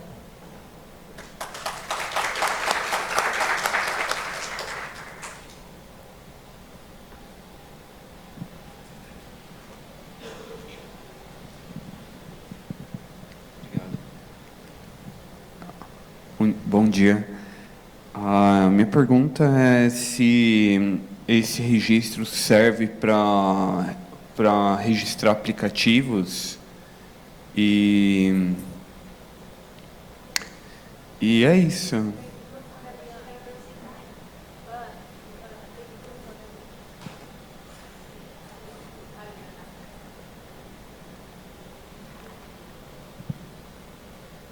Oi. Desculpa, você pode repetir a pergunta, porque eu estava prestando atenção. Não, não tem problema. A minha pergunta foi se esse seria o mesmo procedimento para se registrar aplicativos. Sim.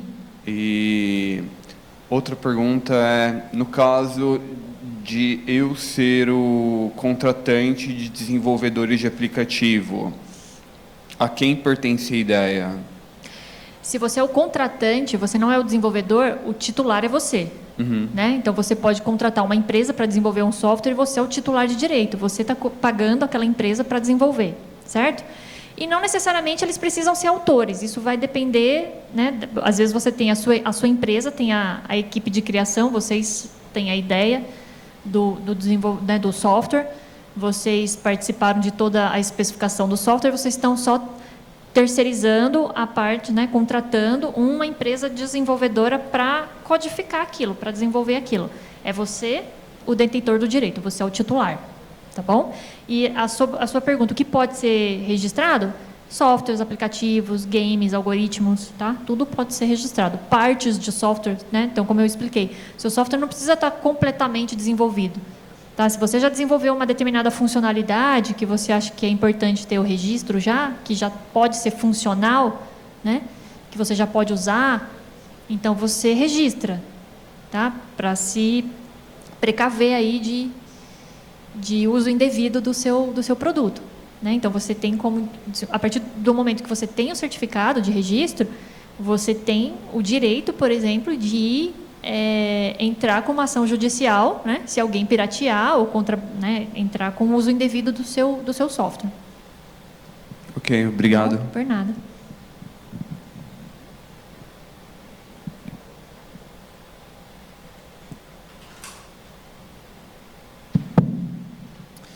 Bom dia, então. Eu tenho um roteiro aqui, que eu vou passar pelo menos os principais pontos, mas eu queria deixar claro as seguintes questões para a gente começar a conversa. Em primeiro lugar, tudo aquilo que é relativo à propriedade intelectual, feito por pesquisadores do Mackenzie, com recursos, instrumentos, dentro de laboratório do Mackenzie, o Mackenzie seria titular e o pesquisador seria entendido como inventor. Por esse motivo, o Mackenzie absorve todos os custos de registro, de honorário, toda a parte burocrática é o Mackenzie que faz. Só que registrar é a primeira parte do processo. A outra parte do processo, que talvez seja tão complexa ou tão difícil quanto, é fazer o licenciamento do programa de computador ou da patente. Fazer o licenciamento exige habilidades comerciais, habilidades negociais, conhecimento sobre propriedade intelectual, instrumentos de marketing, saber chegar nas empresas. Então, essa parte administrativa burocrática o Mackenzie faz. Eu queria trazer para vocês um pouco da descrição do procedimento e eu queria trazer para vocês o que é analisado no formulário de registro, tá? Então, quando a gente fala propriedade intelectual é um conjunto de direitos. Então, dentro desse guarda-chuva chamado propriedade intelectual, tem programa de computador, tem direitos autorais, tem marcas, tem desenhos industriais, tem cultivares e tem patentes também. Então, propriedade intelectual é gênero, é um guarda-chuva, e todos esses outros direitos estão abaixo dele. E eu também acho que não devemos confundir inovação com propriedade intelectual, porque a propriedade intelectual é meio, é instrumento de incentivo. Inovação, por outro lado, é resultado. Dá para fazer inovação sem propriedade intelectual? Até dá. Mas propriedade intelectual, conceitualmente, é meio, é instrumento de incentivo para que as empresas, principalmente, invistam mais recursos em pesquisa aplicada. Inovação é resultado prático de melhoria efetiva de produto, processo ou serviço. Aí, se devemos ou não registrar. Então, primeiro, acho que as etapas que a gente deve percorrer para daí decidir, vamos ou não vamos, né? Então, primeira pergunta, existe de fato uma demanda de mercado? Ou a demanda é apenas um registro, se a demanda é apenas de uma agência de fomento ou uma necessidade de preenchimento de currículo Lattes. Se a ideia for apenas preenchimento de currículo Lattes, eu não aconselho registro. Acho melhor escrever um artigo científico que vai ter mais impacto e vai custar mais barato. Agora, se a ideia for preenchimento de exigência de agência de fomento, aí o pesquisador está um pouco com as mãos atadas, ele não tem muito o que fazer. Ocorre, porém, que me parece que essa exigência não é das mais inteligentes pelas agências de fomento, porque elas querem aprisionar economicamente o conhecimento derivado daquela pesquisa, mas ela não deveria, na minha avaliação pessoal, obrigar o registro de patente, porque isso implica um custo para a universidade que não necessariamente pode fazer sentido. Eu, quando cheguei nessa posição de coordenador do NIT, o repertório de patentes do Mackenzie tinha muito essa característica de ser patente registrada ou por exigência de agência de fomento ou para preenchimento de currículo Lattes. Pessoal, patente não serve para isso. Não é para isso que patente serve. Patente serve para resolver problema prático de indústria.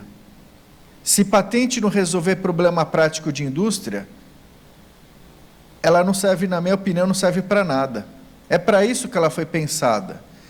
Então, é um direito de exclusividade temporária em que o Estado concede a um particular uma recompensa, que é um monopólio temporário, em troca da divulgação de conhecimento para a coletividade. Patente é isso. Então, patente precisa resolver problema específico, cotidiano da indústria. Patente serve para isso. Então, isso precisa estar sempre no horizonte de quem tem a intenção de registrar. Existe uma indústria interessada? Esse tipo de técnica é uma técnica nova? Ou é uma técnica que já foi superada? Então, onde registrar? O registro que nós costumamos fazer é inicialmente no Brasil. Faz sentido registrar em outros países? Não sei, mas é uma pergunta que precisa ser pensada. Por quê? Porque no sistema de patentes mundial, a proteção somente ocorre nos países em que houve efetivamente registro. Então, se a proteção foi Brasil e o produto foi fabricado na China, não existe absolutamente nada que o pesquisador possa fazer, que o titular possa fazer em relação a isso, porque vigora o princípio da territorialidade. Então, é Brasil e todos os outros mercados em que é importante registrar aquele conhecimento.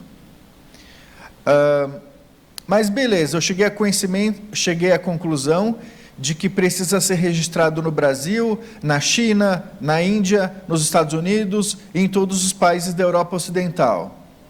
Prepara o bolso, porque a conta vai sair bem cara.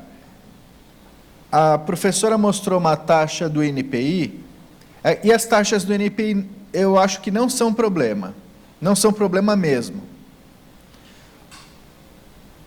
Só que, além das taxas do NPI, tem honorário de advogado aqui no Brasil, tem os escritórios de patentes internacionais, os INPIs dos outros países, que cobram em moeda estrangeira, moeda local. Então, a gente multiplica esse valor, que não é baixo, mas multiplica por 5 ou por 6.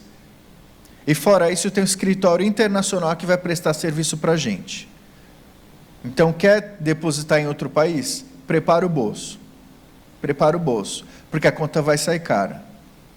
Como que a gente tenta contornar esse preço elevado para registrar em outro país?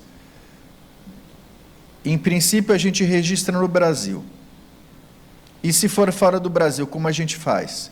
A gente tenta verificar se tem alguma empresa parceira interessada em fazer parte desse projeto, desse esforço econômico necessário para registrar fora do Brasil. Fazendo uma conta super de padaria mesmo, a manutenção de uma patente fora do Brasil dificilmente vai custar menos do que R$10 mil por ano. Isso só anuidade. Só anuidade. De repente tem exigência de publicação de registro, aí é 10 mil mais alguma coisa. Então não se registra patente fora do Brasil, a não ser que se tenha uma estratégia muito clara e eventualmente apoio de outras instituições para compartilhar um pouco dessa conta, porque de fato fica bastante caro. Prazo de análise do NPI. Programa de computador, pelo visto, é muito rapidinho de se conseguir. E patentes? Patentes não necessariamente é rápido. A gente já melhorou bastante, e existem filas prioritárias hoje. Que filas prioritárias são essas? Ou em função da tecnologia, ou em função da pessoa do depositante, ou em função de algum convênio que o Brasil tem com outro país, ou se houver suspeita de contrafação. Na página do NPI tem todos esses processos prioritários, em que a fila é, de certa forma, encurtada. E se a fila não for encurtada, for na fila geral? Olha, nós já tivemos situações aqui no Mackenzie de demorar 14 anos para ter uma patente concedida. Hoje em dia, essa fila diminuiu. Eu não vou dizer um número, tá? Mas acho que dificilmente vai passar dos 10. Mas tem uma boa notícia aí. Não é necessário que a patente seja concedida para ela ser licenciada. Dá para ganhar dinheiro no dia 2, no dia 1, pós-depósito? Dá. Basta que no contrato fique muito claro que você, titular, tem apenas o registro, que a patente ainda não foi concedida. Se isso fica claro no contrato, e você não pisou na bola, por exemplo, você perdeu um prazo para pagar a anuidade, se você não agiu com culpa, eu acho que não tem problema nenhum. Todas as universidades do Brasil fazem isso. O que se licencia é o direito decorrente do protocolo, do pedido, não necessariamente da patente concedida, porque são muitos anos depois. E a depender do campo do conhecimento, demorar 10 anos, a tecnologia ficou obsoleta. Então, é melhor licenciar enquanto está no pedido, porque se esperar a patente ser concedida, vai demorar muito tempo e talvez o apelo comercial fique muito mais reduzido. Tá? Então, voltando aqui. Então, onde está o público consumidor? Está no Brasil? Está na China? Está nos Estados Unidos? Isso precisa ser considerado.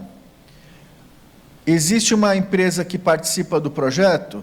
Ótimo. Quanto mais empresas, melhores. Sabem por quê? Porque eles vão repartir as contas conosco. O licenciamento fica muito mais fácil. Já tem uma empresa interessada? Então, ótimo. Já resolve o problema de todo mundo. O Mackenzie precisa pagar metade da conta e a empresa já vai comercializar o produto. Ótimo. Fica bom para todo mundo. A respeito disso, eu não vejo vantagem nenhuma que o Mackenzie seja o único titular da patente ou o único titular do programa de computador. Não tem vantagem nenhuma. Por quê? Porque tendo uma empresa, uma outra instituição parceira na pesquisa, a empresa, se fizer parte da pesquisa, já pode direcionar para uma aplicação prática, que a empresa já tem um olhar que aquilo é necessário para aprimorar produtos, serviços e processos, a empresa pode ajudar a pagar a conta de despesa, e na hora de licenciar a tecnologia, de aplicar na prática aquele conhecimento, a empresa já vai ser o palco para isso acontecer. Isso é melhor para todo mundo.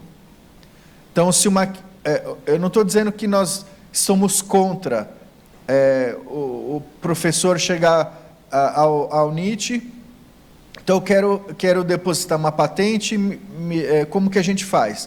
A gente vai dar toda a assessoria, mas quando tem uma empresa participante da pesquisa no começo do projeto, o cenário fica muito mais fácil, fica muito mais barato e fica muito mais...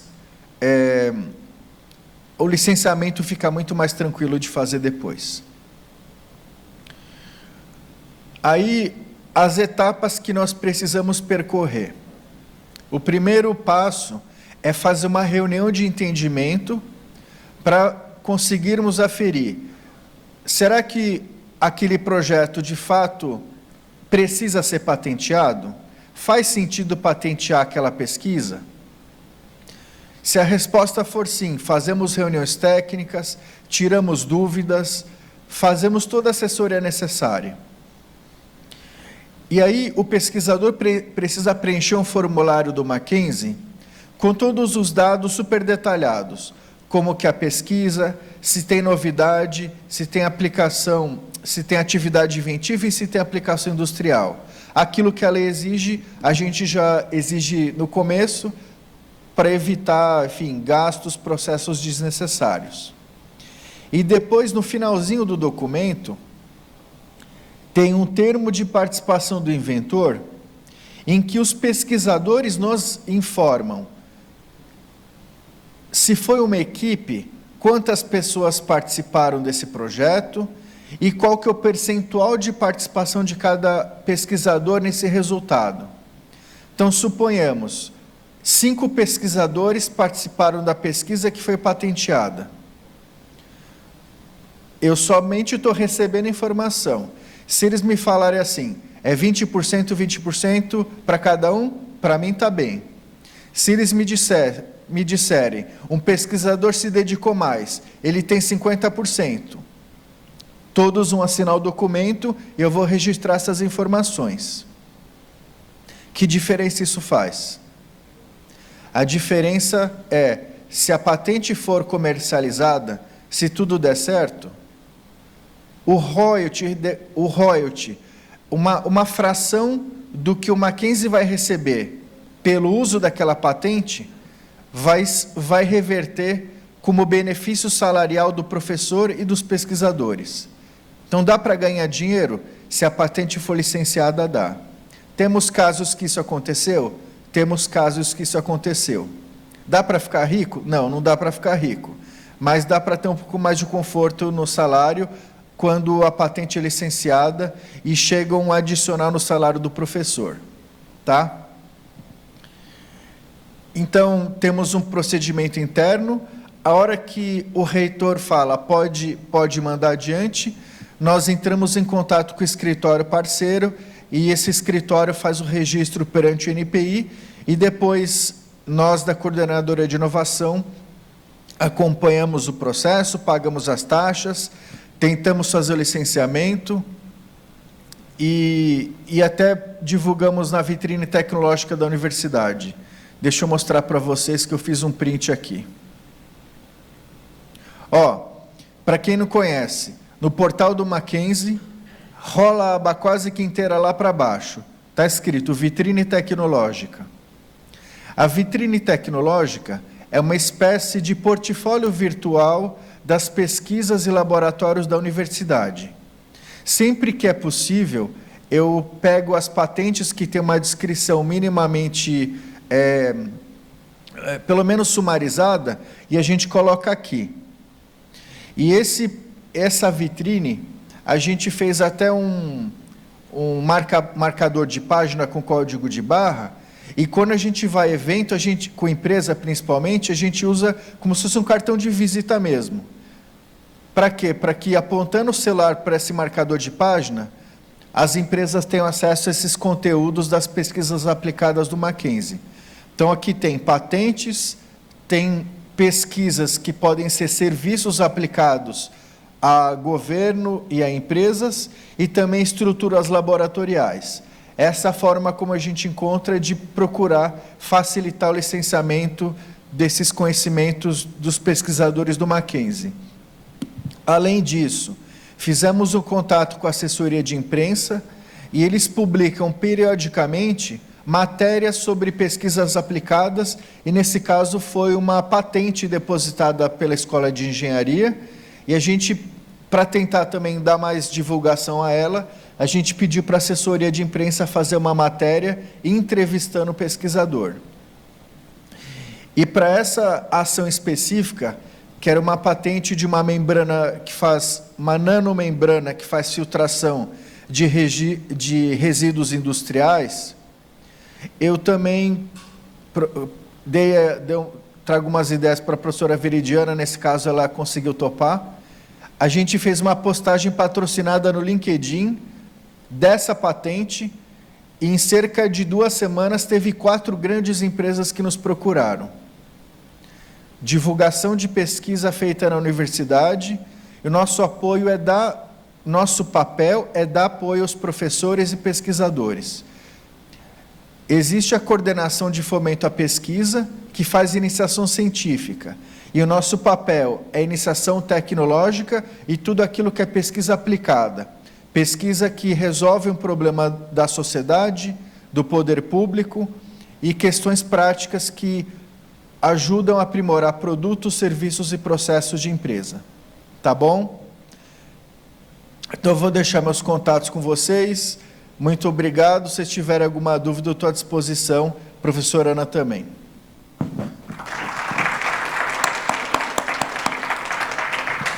Pessoal, eu queria só concluir falando assim que temos aqui muitos pesquisadores do MyDai, né, que convidamos. É importante a gente falar que nós participamos de eventos. 2 semanas atrás, eu e o Eduardo tivemos no Fortec, que é uma associação, na verdade é o congresso de uma associação só focada na parte de propriedade intelectual, e as públicas fazem isso fortemente, né? Investem fortemente na propriedade intelectual. Então, vocês do MyDai, que têm projetos com empresas, conversem conosco. Né? O Mackenzie apoia isso, apoia esse processo, como o professor Eduardo já explicou, a professora Ana Grazi também. São processos relativamente fáceis, quer dizer, com apoio. Né? Então, o Mackenzie está aqui disponível para fazer isso. Então, nos procurem, né? Peçam o nosso apoio para que a gente possa realmente profissionalizar e tangibilizar os achados nas pesquisas. Eu sei que algumas realmente não têm, né, todos os requisitos, porque nem faz parte da pesquisa chegar a um produto final, mas os que tiverem um processo, um produto, que, por favor, nos procurem. É importante. O Mackenzie... eu sei porque eu estava nesse congresso e falei que o Mackenzie participa do MyDai de 2018, 20, 22, e não são todas as públicas que participam. Né? Realmente, participei do último, então o Mackenzie faz um esforço para que a gente esteja nesses principais programas do CNPq, da CAPES, aí eu falando um pouquinho também da área da CPG, que está dentro da mesma pró-reitoria, professora Maria Cristina. Apoio aí à pesquisa no estrito, mas na graduação também. Então, se tiver na graduação pela iniciação tecnológica, então, se vocês tiverem algo que tenha esse potencial, venha conversar conosco. E mesmo o serviço, né, não precisa ser patenteável para colocar na vitrine. Basta que a pesquisa consiga resolver um problema concreto da sociedade. Se vocês chegarem à conclusão que a pesquisa de vocês atende esse requisito, converse conosco, que a gente publica isso no site do Mackenzie. E aí, uma questão importante também, né? Essas publicações no LinkedIn, elas são pagas, né? Então, a CIT, ela banca essas publicações também. E, então, é importante vocês saberem que existe essa possibilidade. A gente está distribuindo aí o marcador com o QR Code para a vitrine tecnológica. E eu e o Eduardo, a gente brinca, né? A gente chega nas empresas, nós somos, o Mackenzie é muito procurado pelas empresas.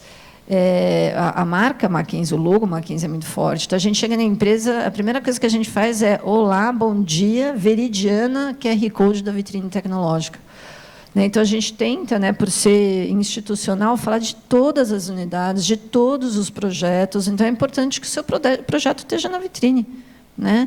A gente tem esse esforço de mostrar, inclusive o nosso reitor, doutor Marco Turo, ele fala assim, da vitrine tecnológica, ele pergunta, ele fala com as pessoas que ele conversa também, então é importante que o projeto esteja lá. Queria deixar o convite, primeiro agradecer, professor Eduardo, professora Ana Grazi, por estarem aqui, a participação de vocês. A gente está indo agora lá, na verdade, para o auditório do...